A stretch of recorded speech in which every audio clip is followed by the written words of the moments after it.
Bien-aimé, shalom, shalom, shalom. Nazope sabino mbote na kombo na Yesu Kristo. Kolo Yesu apambola bino bisika nyonso bozali. Eze esengo pona biso koya lisu kosolola na bino. Surtout na temo tozolobela la différence entre la rédemption et la délivrance. Totalisaki rédemption musalo ezosala mezalaki nini? Rédemption ezozwa sali ya mutu lobiko kola pesiso na ekulusu ezo sauver état ya ama mutu po mutu abika koma lisu mwana nzambe. La délivrance proprement dite. La délivrance proprement dite tozoluka délivrance contenu ya nini? Contenu ya ba origine na biso. Topesaki exemple ba origine na biso ndenge tobotameli tozouta na ba famille bisika naissance ezalelaki elandaka biso meme ata tokomi pa kolo Yesu. Tobandi etape oyo totouche sikoyo likambo etali kaka rédemption. Tango tolobeli rédemption nde tokomi siko na esika tozolobela les obstacles de la rédemption. Pourquoi totouchaki yango? Tokenaki kotoucha yango mpona kotalisa ke toza na bato mibale. Moko aza païen libanda église, moko aza na kati na église. Tofandi nde toumeli ne pas osala ndeti musala nzambe. Mais rédemption na ye nanu ekokisami malamu te. Il n'est pas sauvé. Pourquoi?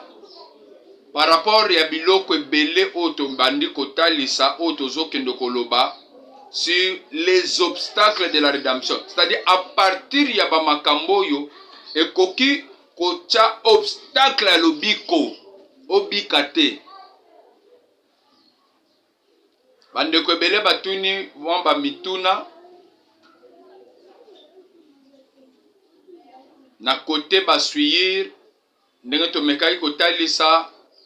Oui, tant que nous sommes suyés, les autres détruire oyezali processus ya rédemption na yo ou soit ta rédemption. Donc nous sommes censés ya se garder pur. Tous à la paix toi, pote et pas nzambe, tous à la toujours bato to kote na nzela lobiko na biso pe to garder lobiko na biso. Mukana na nzambe zolo baboy. Marc toujours, chapitre 16, verset 15 à 16, Bible Zolo Baboui. Allez partout au monde, prêchez la bonne nouvelle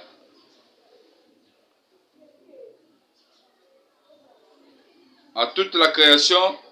Celui qui croira, tolobaki que pour la rédemption, kubenga mamutu ya église eza déjà processus à rédemption, mais tant mutakomi na engagement oyo yemo fasala. Ndenge Bible zoloba ke le salut est individuel, c'est-à-dire faut yoko tan engagement moko et que peso sko lobiko wana. Et engagement liboso tokena ko talisa ke celui qui croira. Croire à quoi? Croire na nzambe te, nzambe ki? Croire à l'évangile de Jésus-Christ, lui notre Dieu. Na bandeli. Oh, bisoto ndimela nzambe? Non. Bisoto ndimela tata? Non. Bisoto ndimeli l'évangile de Jésus-Christ, qui est notre Dieu. C'est-à-dire, il faut qu'on ndimela nangata on azon ndimela. Nandimela l'évangile de Christ. Et qu'on ndimela nanga fona comprendre que Christ azanan. Yesu nde nzambe ya vinanga. Soki kondima nanga komi na niveau wana te, rédemption ezate. Moye pa bikisanga ezate. Moye pa sangai molimo na ye ezate. Oh, ezana bato. Oba nimela tata. Ah, Yesu azaka mwana. Yesu azaka prophète ainsi de suite. Mais il faut muta comprendre que Yesu nde tata. C'est-à-dire nandimela l'évangile de Jésus. Jésus-Christ c'est notre Dieu.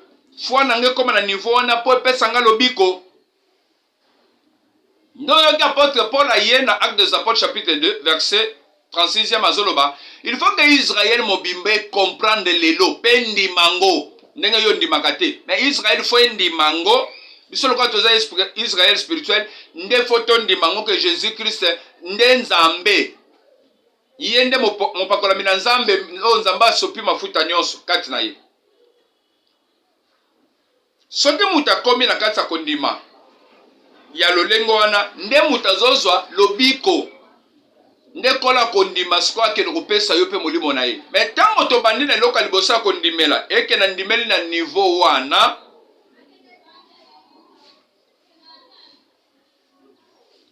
celui qui croira et qui sera baptisé sera sauvé. Deuxième condition sera baptisé. Dans ton communauté de mais celui qui ne croira pas sera condamné. Oya kondimelate aza d'office condamné. D'office condamné. Nde omoni parce que bimisa lisiko supoane ya kotalisa ke les obstacles de la rédemption. C'est-à-dire ezana batu bazana biso na kati na église. Azande mona payen libanda. Andimelite.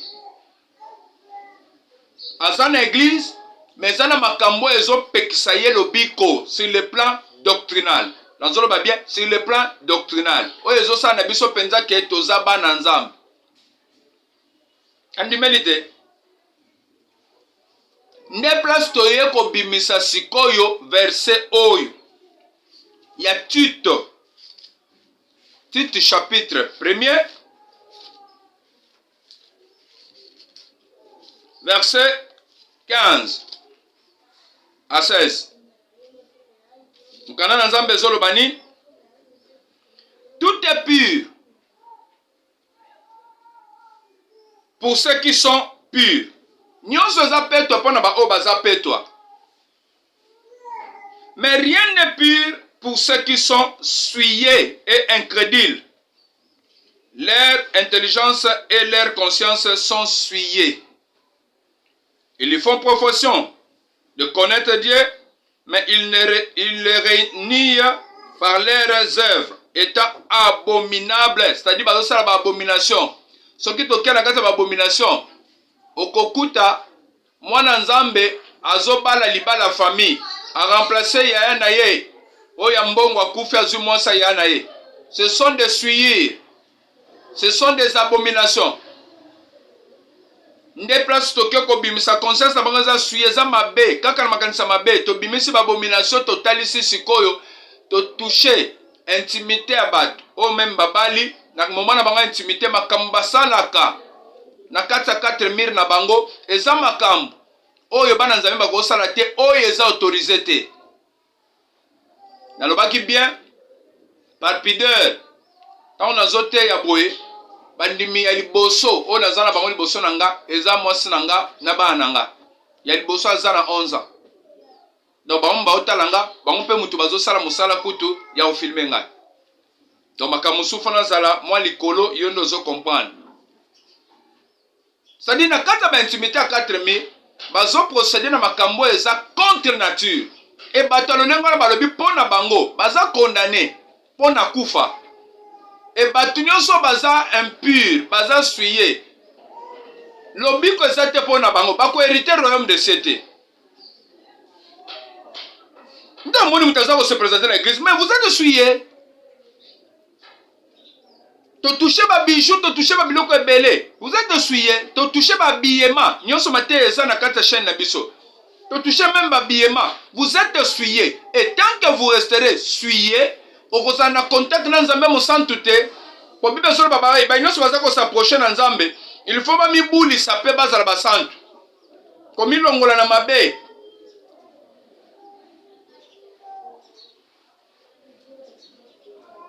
ya yo zo salani pour ko lingi ozala condamné ça dit bas ezana ba tozana ba na kati l'église mais vous êtes condamné, vous êtes condamné. Ndakisa on a kotalisa que oza condamné exemple oza condamné comment pour continuer à kati ya makambo na nzambe te o continuer à kati ya volonté ya nzambe te yo muto oza na kati ya église comment okuti muto lela za na kati ya église azo se permettre linga mopagano moko boy ezala mwasi to mobali andimi pe baba lele mopago ya linga ya sepelaka mingi ndenge ba payen balataka ndenge mwa garçon moko boye azomona na pena atie mwa basuki na ye wana ale ya azosepela nango atie mwa bijou na litoi azosepela na garçon bongo oyo azomona na ke aza mopagano lokwa fiyo azotika nzoto libanda elateli mabe bandenge ya lingaka bapantalo ekangi ye donc ye azomona bafille moko ya bien nde bango wana mais aza nani aza moto aza na kati na église. Est-ce que position ozozwa et que sauver yo to ezokondana déjà ezokondana total na Bible Genèse chapitre 6 de la loi au témoignage c'est-à-dire na repesa dans l'Ancien Testament et le Nouveau Testament pour mona ke tozana batu so aza na kati na église obstacle eza déjà na rédemption na bango lobiko ezate à cause makambo mosusu ya lobanzam. Genèse chapitre 6 premier verset nazokit. Lorsque les hommes ils commençaient à se multiplier sur la face de la terre et que de filles leurs filles nées, les fils de Dieu virent que les filles des hommes étaient belles. Balibitango batu comme belé na sena mabelao bana mibali pe bana basi pe babotami. Les fils de Dieu virent que les filles des hommes étaient belles. Langage wana ni kolobanini. Les fils de Dieu c'est-à-dire bato bandimeli bato bazolanda makambo nzambe. Ba fille des hommes c'est-à-dire bato oyo batikali na makambo nzambe te ba païen bango bandimi na bango kolanda nzambe te. Awa eza Genèse bandimi kolanda nzambe te bango batikali na makambo bato batikali na misana banga nzoto mais bato musu baolanda linie o nzambe alingaka nde babenga les fils de Dieu. Na Bible awa basala nzambe bele basala erreur pour dire quoi ba ange bakitaka balingaka basi non etikala kosala matesi kama oteke ange uti likola ya lingi mwasi na se esale mate. Et appellation ya fils epesa meli biso bana ya nzambe oto ndimeli Yesu Kristo na ye moko Yesu Kristo ndenge tata benga ki tu es mon fils. Et Hébreu chapitre 1er soko tangi ba 8e verset 7-8 ezolo bango atana ange moko te nzamba lo bane tu es mon fils. Donc appellation epesa mana ba ange ata moko te. C'est ça la connaissance. Ce qu'on va dire là-bas, les fils de Dieu virent que les filles leurs filles nées, les fils de Dieu virent que les filles des hommes étaient belles et ils en prirent pour femmes parmi toutes celles qu'ils choisirent. Tant que je dis païen, basi baza kitoko mibala ngope na lingaka mobala tambolaka mwa boye azanga mwa basystem boye nde basani balingani po ya kaguna nga libala eza po na guna ote libala eza pour la destinée libala eza pour na likambo euti pour la volonté de Dieu. Qu'est-ce qui a été destiné pour vous? Tokokoma na mariage eza na Genèse chapitre 24 so bando tanga okokuta la femme de la destinée et l'homme de la destinée azali. Pour mariage uti pa batamukirite uti panzam bazolo bakie balingi bapayen tant balingi bapayen Bible solo bani. Alors l'Éternel dit mon esprit ne restera pas toujours dans l'homme car l'homme n'est que chair et ses jours seront de 120 ans. Nde etumbu tozwa moye mutake ne su 200 300 1000 ans ezate à cause ya ba mariage ko contracter ba mariage na ba païen na bato basambelaka te yo baguna yoka bato basambelaka te pona ni au memo boîte bokende mo ba via loyenge bokende piscine ngana niveau na ngafona ke piscine nde na zabo na ke piscine na longo bilamba nga et sur ça bandeni déjà l'esprit de Dieu à moi ezo ke lo pekisanga ngana ke presso bato basangane bele piscine nga bakutinga mosala nzambe na longo pe bilamba na osokana bato basi bazawana et ça maintenant ndeni et comme ça le matin mais ce que yo ba pensa no yangwana ça prouve que osana nous trop charnel osana nous sauver. Pour ce qui est rédemption côté, c'est que Saint-Esprit ce côté katino faut qu'elle ne convainque on a mabé et l'ongolo na masum. Pourquoi il y a eu tikali kabon? Nenzamba tomba kalbi awa pasteur ote abino sa tête d'accord mais na volonté na ngama comme que ça le makeyati na ba loi. Boko bana na ba payenté pourquoi ça mi boy? Mon limwe ko umela souté. Mon limwe na umela souté. Omoni yo ndeko sa wono sotalanga molimo na nzambe umelaki sous tête onkaka yo zui osali libala wana okoma déconnecté sans le savoir. Na bakisa vexé mususu. Deutéronome chapitre 7 je pense. 7 na bandika na verset 3. Bible solobani. Tu ne contracteras point de mariage avec ce peuple, tu ne donneras point tes filles à leurs fils, et tu ne prendras point leurs filles pour tes filles. Car ils détourneraient de moi tes fils, qui serviraient d'autres dieux, et la colère de l'Éternel s'enflammerait contre vous, il te détruira promptement, donc vite. Voici au contraire comment vous agirez à leur égard. Vous renverserez leurs autels, vous briserez leurs statues, vous abattrez leurs idoles et vous brûlerez au feu leurs images taillées. Awa bazoy Israël, so bani na verset 1er, il y a chapitre 7. Lorsque l'Éternel ton Dieu t'aura fait entrer dans le pays dont tu vas prendre possession, tant qu'on compte bino na kana, ba okuta ba étranger baza. On sala mariage na bangote. Ko sala tete ba yo bana mwana na yo mwasi po ala mutambongo ndo pesie mozomo na kaza mo pagana sambela kate. Non. Ni bana no mibali baba la bana banga basi te po basa basi kitoko. Non. Nzamba pekisa mabala wana. Mais vous êtes l'église. Autant di malibala, obali nani. Yomoko fandi peno lobi o pena na zu vraiment pagano. Vraiment pagano. Makaminyoso ya mbindo o tozolo ba ya intimité. Omoni te ba abomination ba osala na ye. Ozu penza mo pagano ya bien. Il y a la loi au témoignage. Nzamba pekisa. Mais tous dans l'église, aux appels serviteurs. Moi, si on est dans l'église, pour y aller à mon pagan, à l'ingrangote, mon père est dans l'église, pour aller à mon pagan. Mais pourquoi on dit bien, on a un Jésus pour ça? Nzamba est incapable.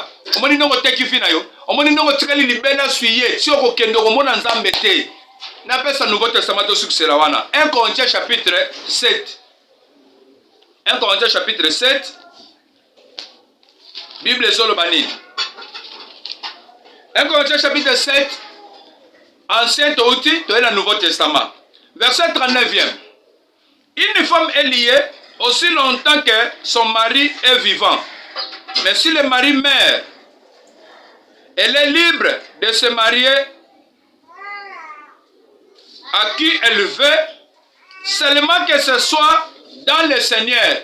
Moi, ça a lié tant que mon balaza en vie, mais ce qui mon bal a koufi, moi, je suis a commis libre, yakobala, mobali mususu, mes conditions, mobali nazala, katina kolo, dans le Seigneur, ya yo mobali tope moi si bobala nyoy, aza dans le Seigneur, obala mopagano, omoni oteki lola na yo, oteki vi na yo, omiboeli rédemption lobiko, pour rien, les obstacles de la rédemption.